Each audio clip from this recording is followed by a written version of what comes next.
This talk is an excerpt from an unpublished manuscript that I've written of reflective memoirs on the practice and procedure of becoming a polyglot.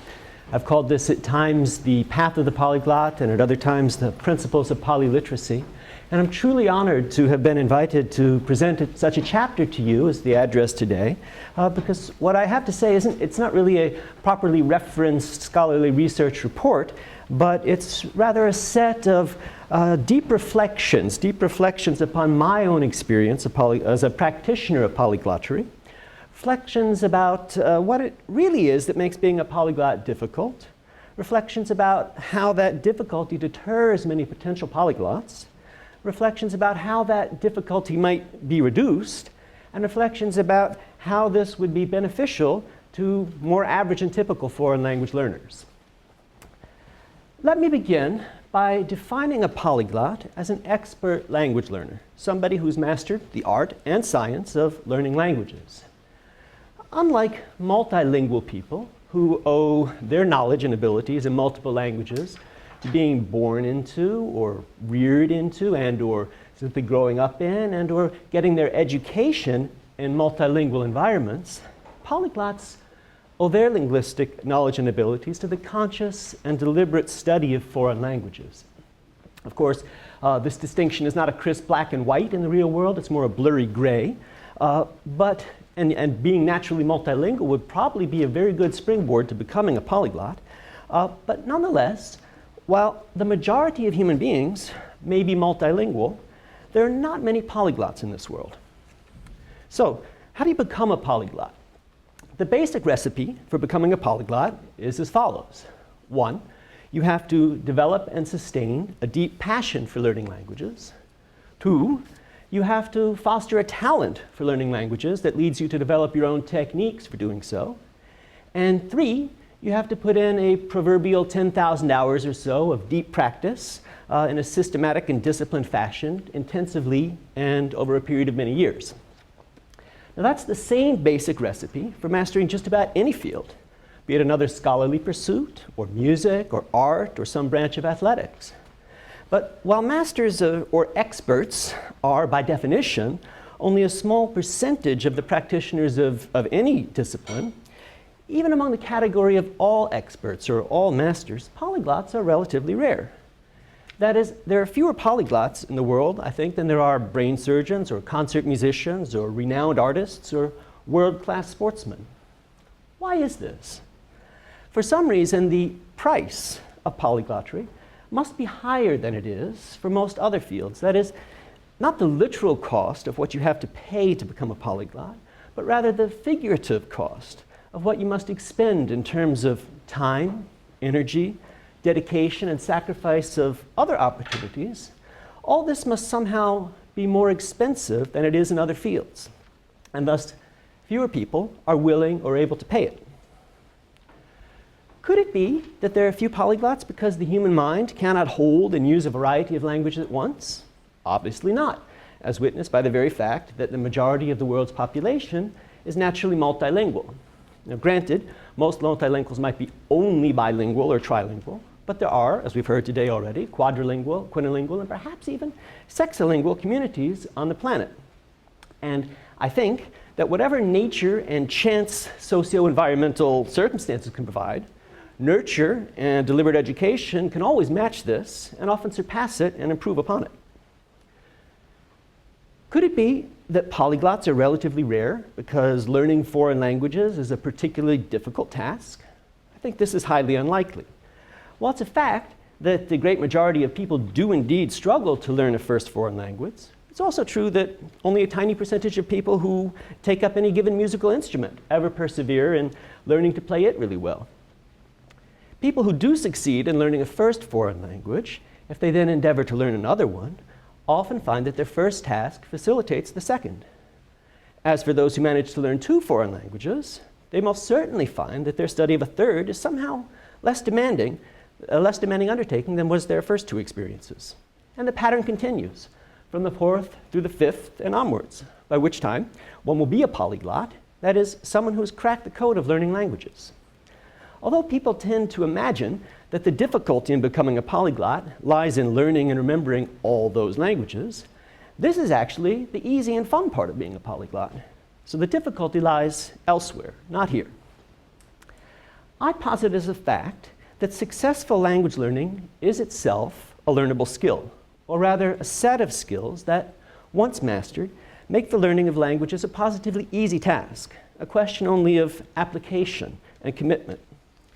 If these skills are transferable, that is teachable, and I do believe that they are, then polyglot language teachers should be able to greatly facilitate the tasks of normal language learners. Could it be that polyglots are few and far between because there is little value in learning foreign languages? Some do feel this way, so let me go over the gamut of attitudes toward foreign language learning and of the types of foreign language learners that there are in this world, because I'm going to come back to this several times in my talk. At the far negative end of the spectrum, there are those who are hostile to learning foreign languages. Sometimes this hostility is overt, part and parcel of a general anti-intellectual stance that doesn't foster learning in general and is particularly suspicious of anything foreign, exotic, or strange. Sometimes the same attitude emanates from a more practical and utilitarian worldview that rather correctly estimates that there are far more valuable returns on temporal investment than there are for learning languages. People with this kind of sensibility can furnish actual arguments for why language learning should be avoided or discouraged. Moreover, this basic hostile attitude can also be covertly veiled in unexpected corners, for instance, within certain humanistic educational environments, where the value of learning languages is extolled, but then it's undermined, undercut, downplayed, or de-emphasized at every turn. In some form or another, this hostile attitude towards foreign languages is quite prevalent in the world, and one psychological price or cost that any polyglot must pay consists of persevering in its face. The next step in the spectrum of attitudes towards foreign languages and their learning is probably the most common of all: indifference born of irrelevance. In the context of their daily lives, most people have no exposure to any given foreign language, so the idea of learning one simply never occurs to them. If presented with a need to learn any particular language, this kind of person may undertake its study. But in the absence of such a need, the thought would never arise.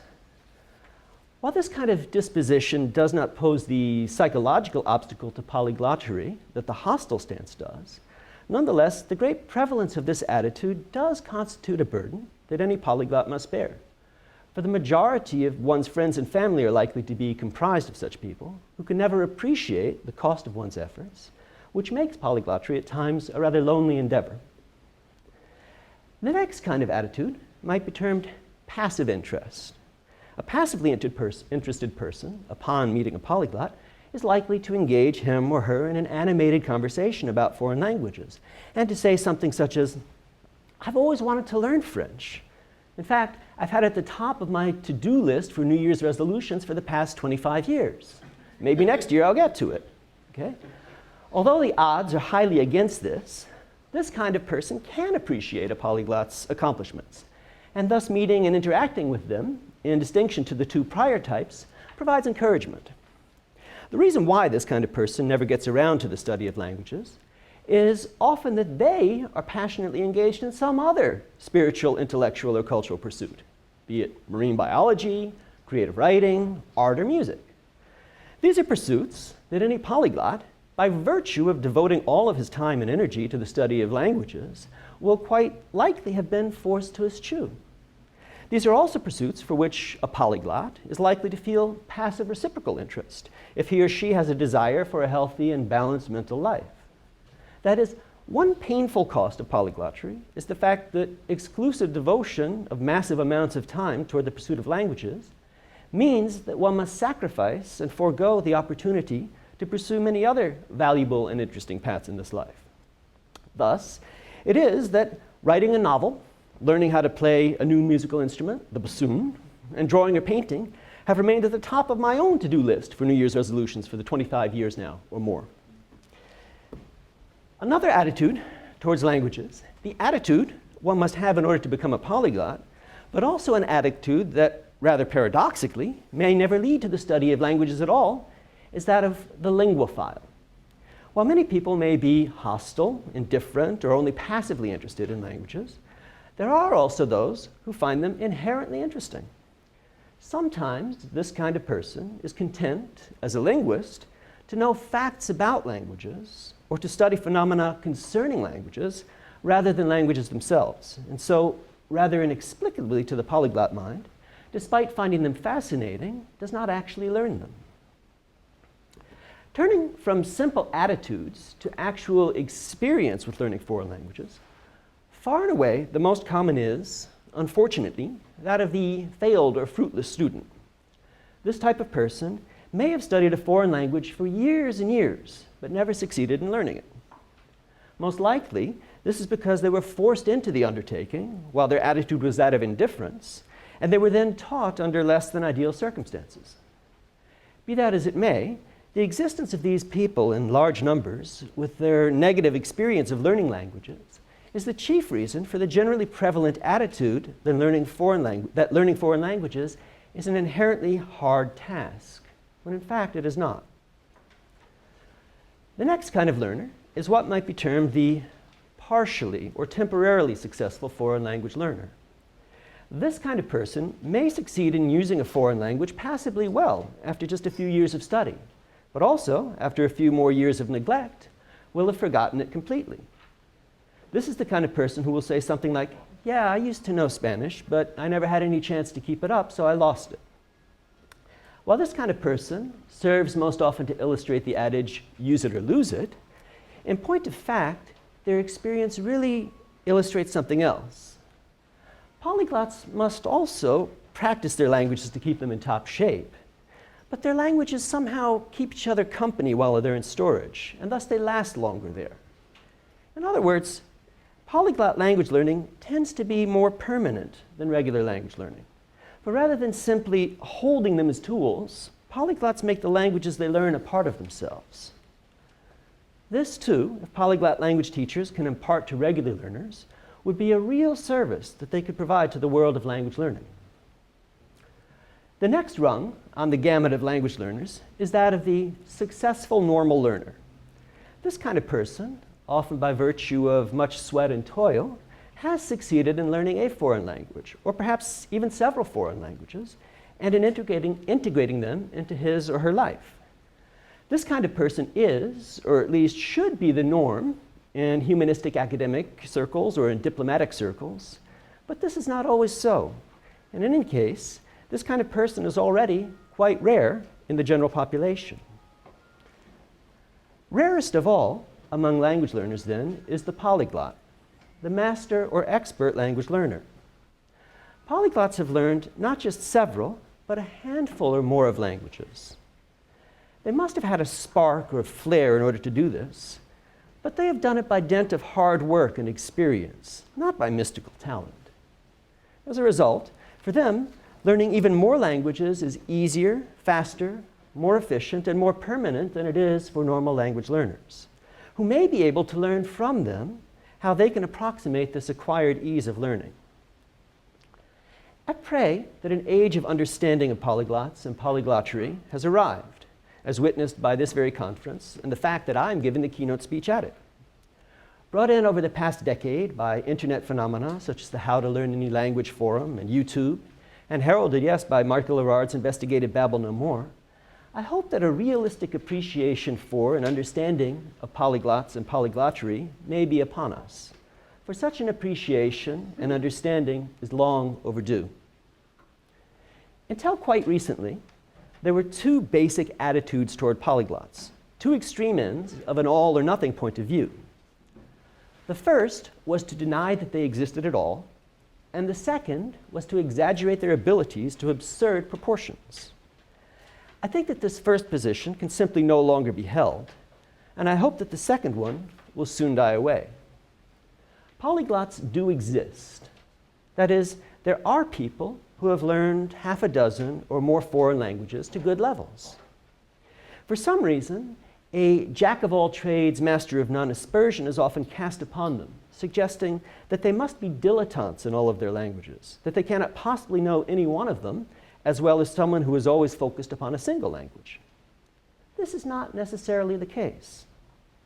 For some other inexplicable to me reason, those who report on polyglot abilities almost always exaggerate them as they impute fluent, perfect, native-like mastery of some large round sum of numbers, be it 20 or 50 or 100 or more, to them, even when the polyglots themselves, whom they are interviewing, flat out deny this.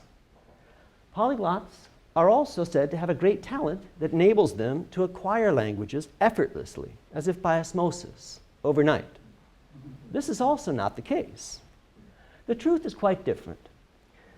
To use myself as an example, I couldn't pass myself off as a native speaker in any of my foreign language.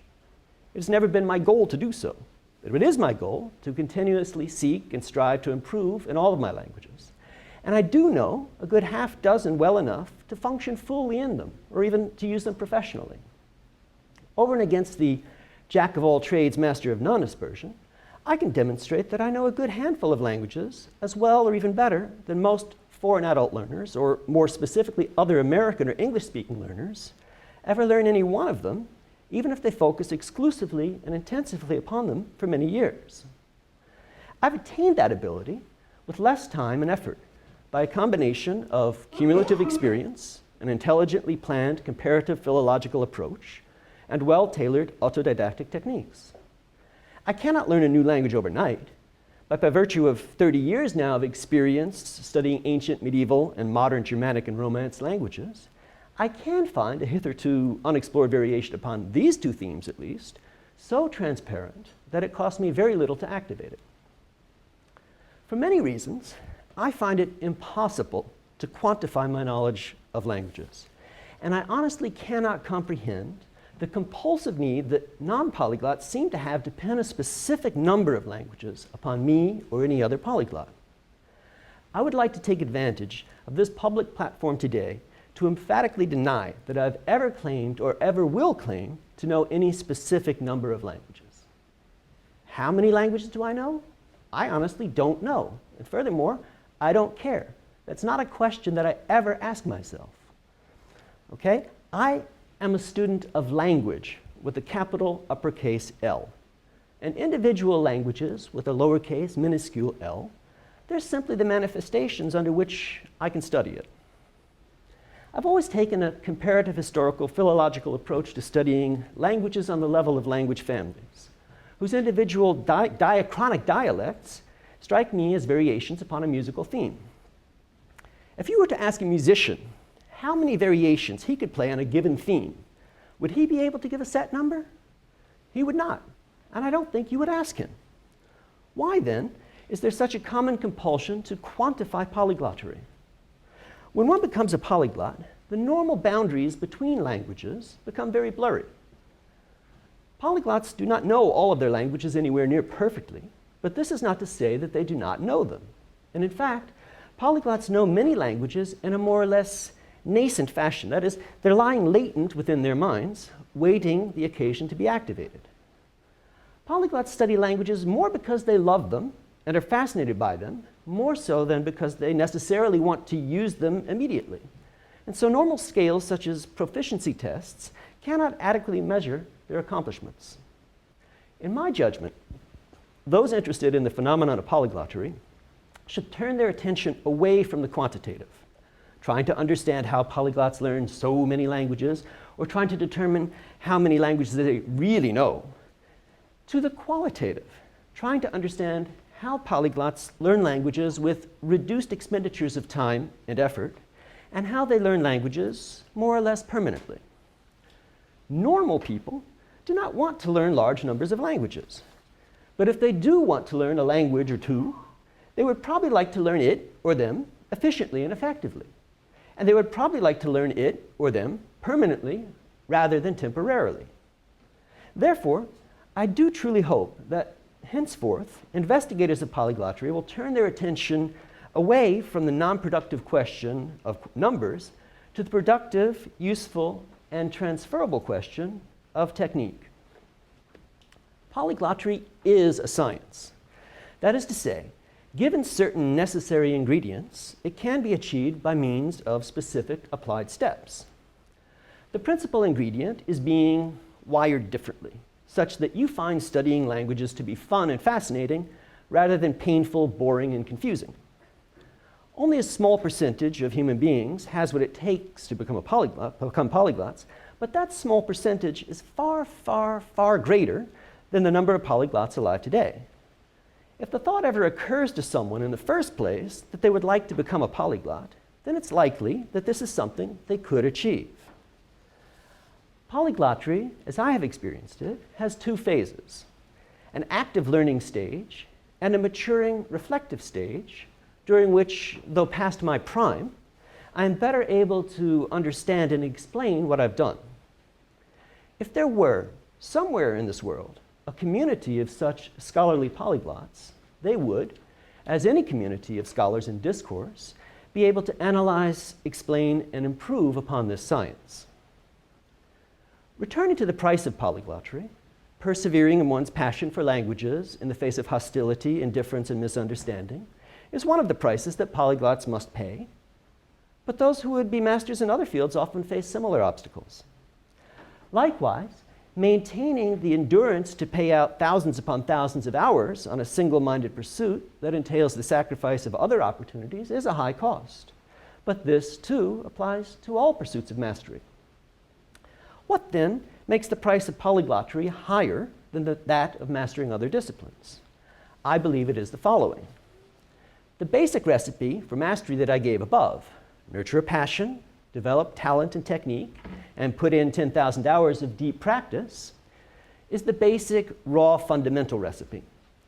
The more polished and civilized one adds a fourth ingredient: do an apprenticeship under an older master. In almost every other field of human endeavor where mastery is possible, this fourth element is available. But in polyglottery, it is markedly absent. While it's clearly possible to attain mastery in any field without this fourth ingredient of apprenticeship, just by passion, technique, and perseverance, this is also clearly a harder path. The journey toward mastery or expertise inevitably requires many years, and making one's way through nebulous and uncharted territory without a guide, one is bound to encounter arduous, if not treacherous and perilous stretches of the road where one is liable to get lost. So the cost of going it alone is obviously higher than that of traveling a road with guidance. Thus, in just about any other field where one might wish to attain mastery, there's a place or an institution where one can serve this apprenticeship. In music or art, one goes to a conservatory. In sports, one trains under a coach. In any other area of scholarship, one goes to graduate school. For polyglottery, however, no such option is available. Polyglottery, involving as it does the intensive study of languages, is an inherently scholarly and academic pursuit. Now, if students wish to learn a foreign language, or perhaps even two during the course of their general undergraduate education, this is generally permitted, and sometimes even actively encouraged. At the graduate level, students may also study 2 or perhaps even 3 languages, but there must be a reason for it. They must fit into another program of studies. They cannot be studied simply for their own sake. Thus, in effect, a language learning ceiling seems to be in place. This is the paradox of polyglottery. Although it's an eminently academic pursuit, it's not something that one can officially pursue in academia. I, at least, am not aware of any program anywhere where such a pursuit is allowed or encouraged, let alone held up as the official target. In many subfields of linguistics, we study all aspects of languages, so why not actually learn them? In the many subdisciplines of applied linguistics, we study first language acquisition, second language acquisition, and teaching methodology, so why not study individual learning methodology and how to learn multiple languages efficiently? Why should polyglottery not be a legitimate academic pursuit? Why should its most academic form, polyliteracy, a term I've coined to describe focusing first and foremost upon developing the ability to read classic texts of great books in a wide variety of their original tongues, not have a niche anywhere? These are all questions to which I only wish I had an answer. The fact that there is no program where one can officially study to become a polyglot is not merely a lacuna, not merely a void on the educational horizon. No, it's a forbidding and menacing gap. It's not merely an absence, it's an actively negative force. Since the pursuit of polyglottery is not officially allowed within academic programs, any academic polyglot, and again, where are you more likely to find people whose idea of passionate fun is studying than among the scholarly, must do so on the sly, on his own time. And as we all know, there's precious little of that, particularly when one is attempting to follow a normal academic career path with all its own demands upon our time and mental energy. So the fact is that the lack of legitimacy means that you are doing something illegitimate, and you cannot pursue a normal career. Obviously, under these circumstances, many who might be inclined to learn more languages are quite effectively discouraged from doing so. To me, this is the highest price of polyglottery, the fact that it cannot be officially pursued as an academic discipline in its natural environment. No matter how limited the opportunities are, or how much competition there may be for a handful of extant slots, in any other branch of linguistics or academics in general, there's some niche somewhere that one can at least aspire to join. For polyglottery, this is not the case. Moreover, there's no career whatsoever that requires one to be a polyglot, or that lets a polyglot use the full range of his or her language spectrum. Translating and interpreting may spring to mind, but while the practice that this may provide in using one's languages may be satisfying, it's hardly intellectually stimulating enough for a scholarly disposition, intrigued by exploration of the nature, structure, and relationships of languages, as well as the cultures that emanate from them, not just by their simple use. This, then, is also part of the great manufactured cost of becoming a polyglot, a burden that any burgeoning polyglot must bear, and one that will ultimately deter many. The fact that there is no outlet, no payback for the great cost of the investment. Polyglottery must be a labor of pure unrequited love or simple obsession, but there are no career prospects for it. And there's no practical answer to the utilitarian question, what are you going to do with all those languages? I do not believe that there is any overarching covert hostility in the academy toward foreign language learning in general, or toward polyglottery in particular, but merely that it has long been believed and assumed that it was not possible to learn many languages well, when in fact it is possible to do so. Furthermore, it's probably just never occurred to anyone before that there might be enough would-be polyglot candidates to fill such a program. But the internet age has proven that there are. As a result, the reason why there are relatively few polyglots compared to other masters is not because polyglottery is more difficult or less worthy than other fields of scholarship or other areas of mastery, but simply because those who are most likely to be interested in polyglottery are driven away from the idea by the fact that there is no fourth step for them. If that were to change, then polyglots might become, if not actually common, then at least a much less rare. So now I'll make my case for establishing an institute for it within the academic environment by asking a set of what-if questions. What if there were a niche for polyglottery, a polyglot institute, or a college of polyglottery, or a department of polyliteracy, where students could go to specifically and overtly study to become polyglots? The most obvious beneficiaries of such a program would be all the would-be polyglots of this world. There may not be millions upon millions of these, but if there are enough people to populate all the other subdisciplines and subfields of academia, there are certainly enough of these to fill at least one small program somewhere. I personally receive unsolicited email on an almost daily basis from people around the world expressing such a desire.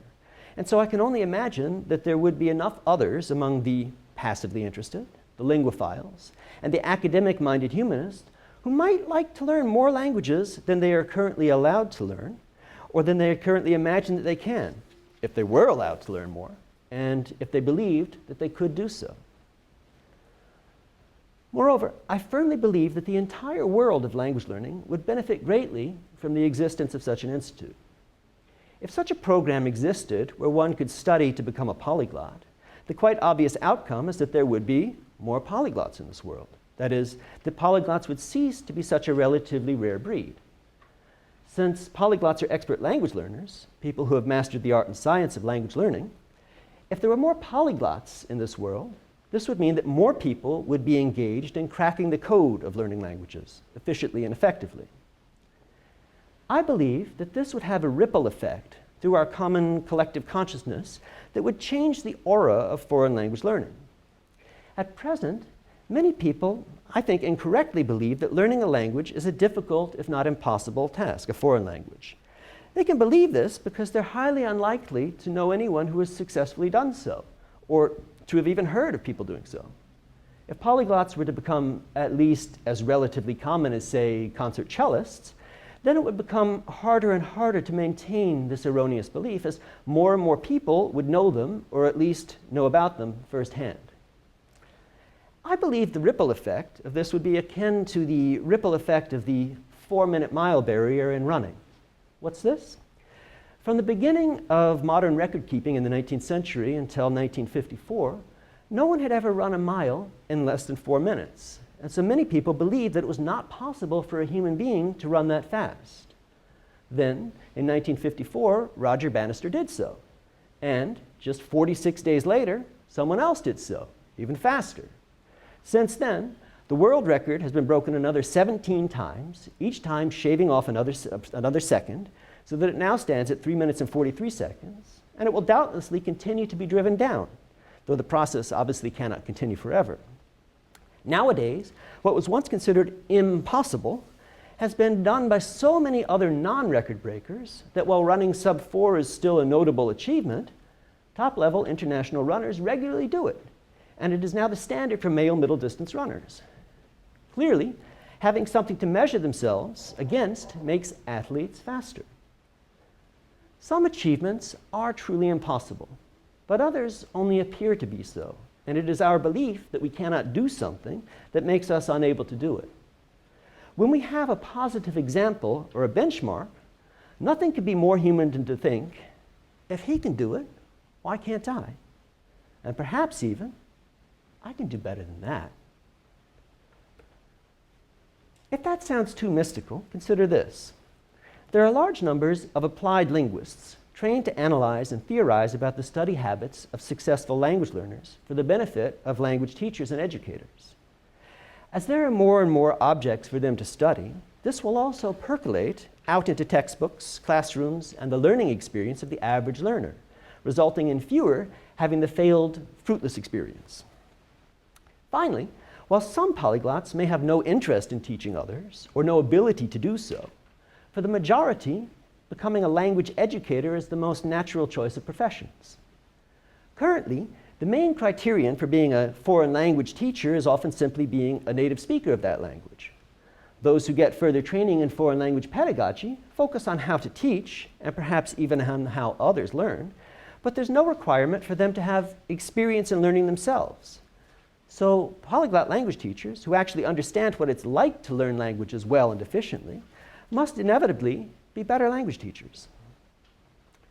For all these reasons, it's not just polyglots who would benefit from the existence of a Polyglot Institute, but all those in the category of normal, successful language learner.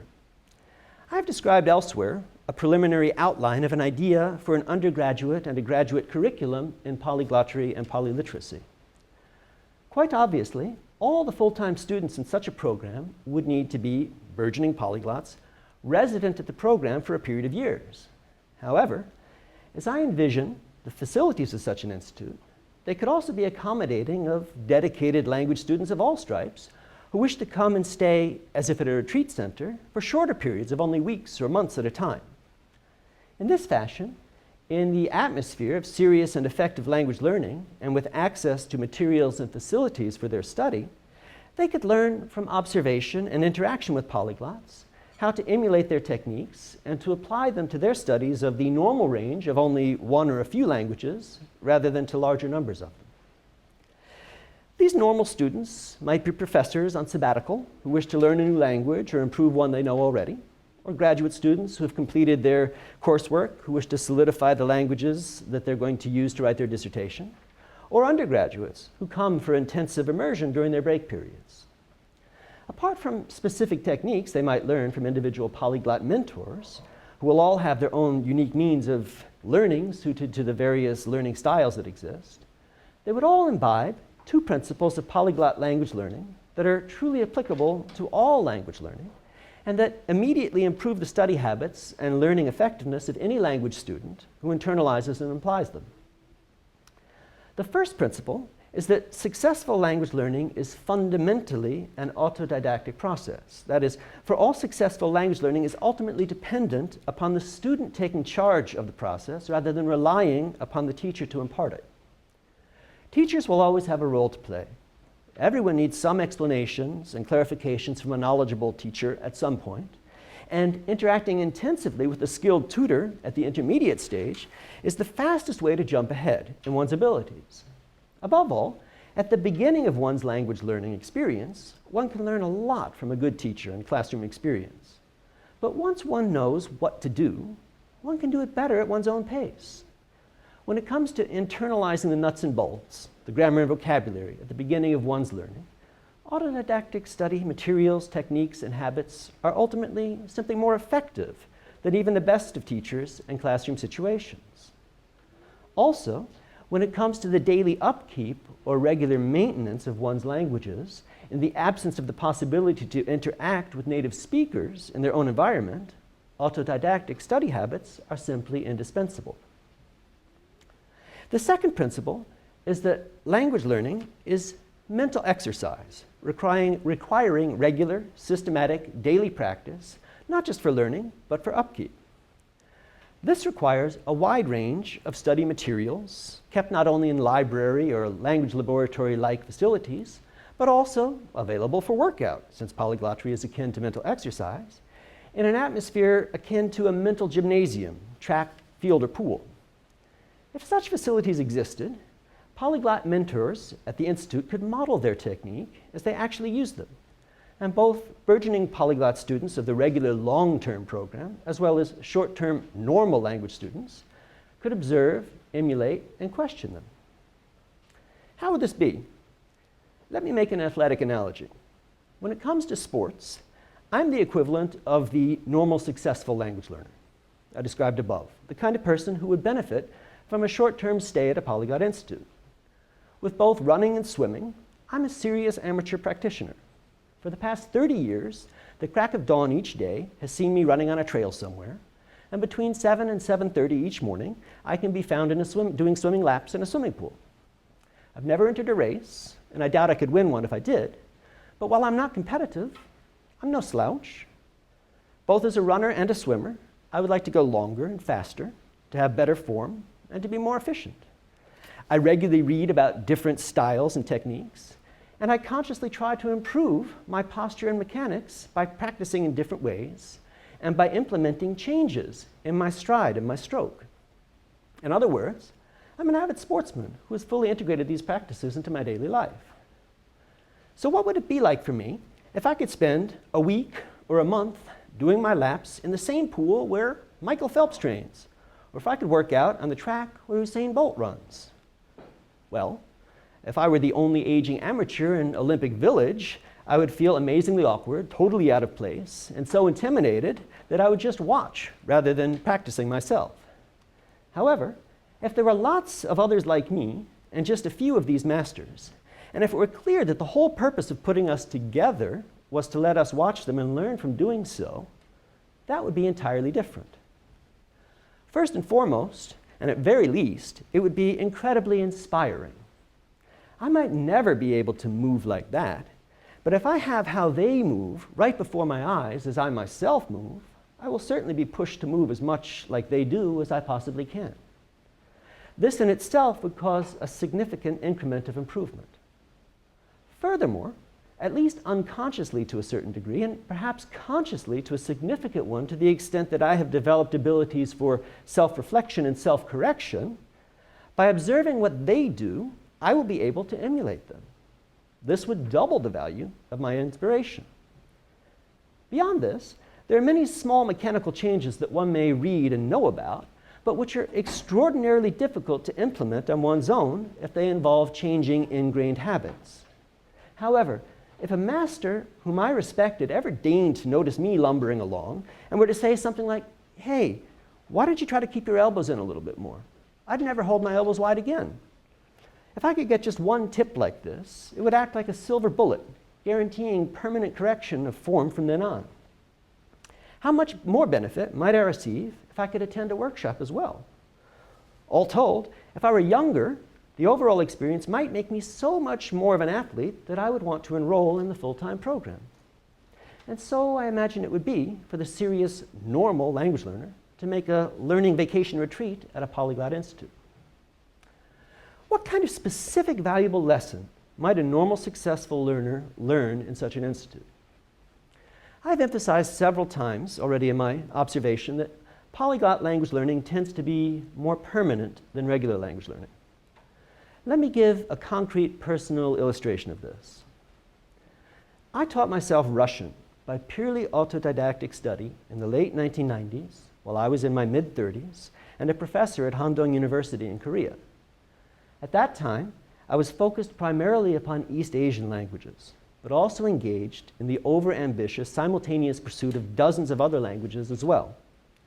So I never focused upon Russian, but spent perhaps 15 minutes a day, every single day upon it for several years. When I judged that I was intermediate enough to profit from an immersion stay, I arranged to spend Christmas 2000-2001 in St. Petersburg, where I lived with the family and had private lessons with a tutor for 6 hours a day for 1 month. Toward the end of that time, though by no means anywhere near polished in grammar, accent, or vocabulary, I could hold my own in spontaneous intellectual conversation on a wide variety of topics.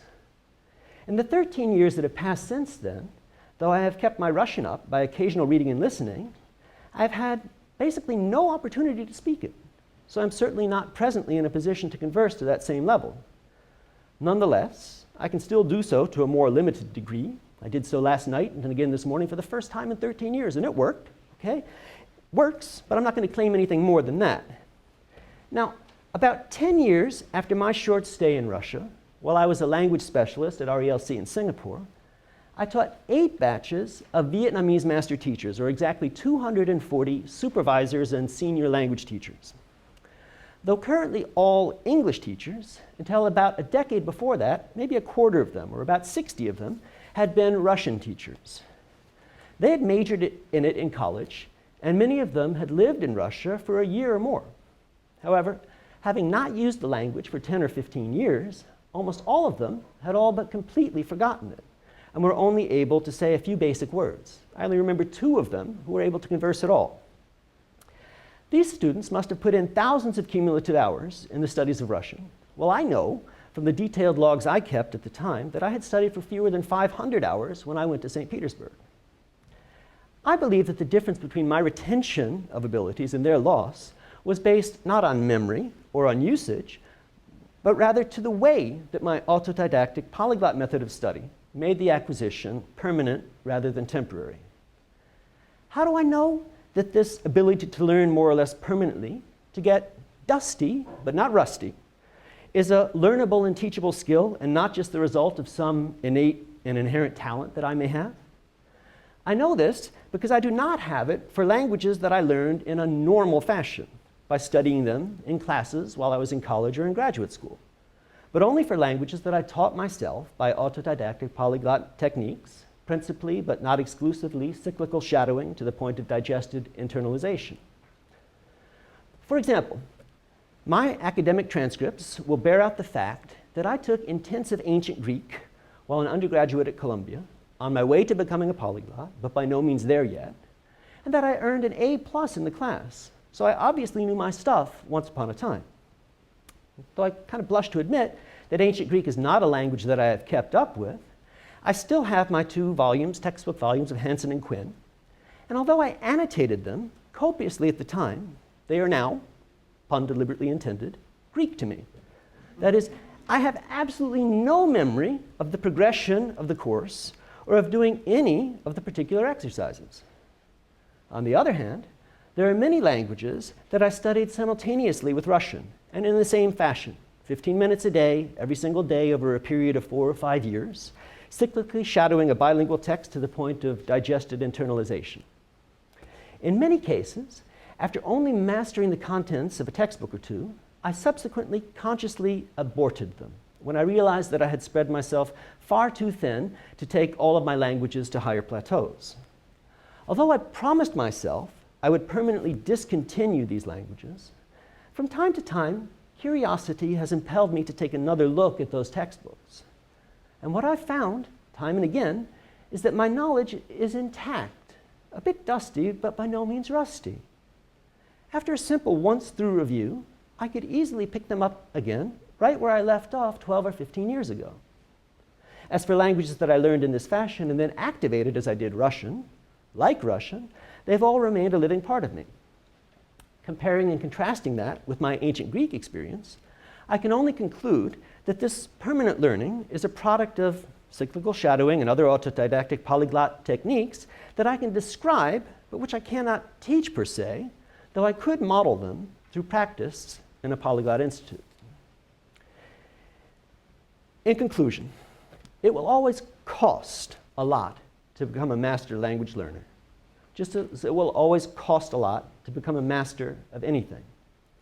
There is no substitute for the thousands of hours of deep practice required, and no getting around the fact that spending so much time engaged in any one pursuit necessarily entails sacrificing the opportunity to do many other things with one's life. However, that cost would decrease greatly if, instead of having to go it alone as outsiders, those with the scholarly disposition to devote their lives to studying foreign languages could do so within the academy in a niche where the science of polyglotry was developed by those who practiced it.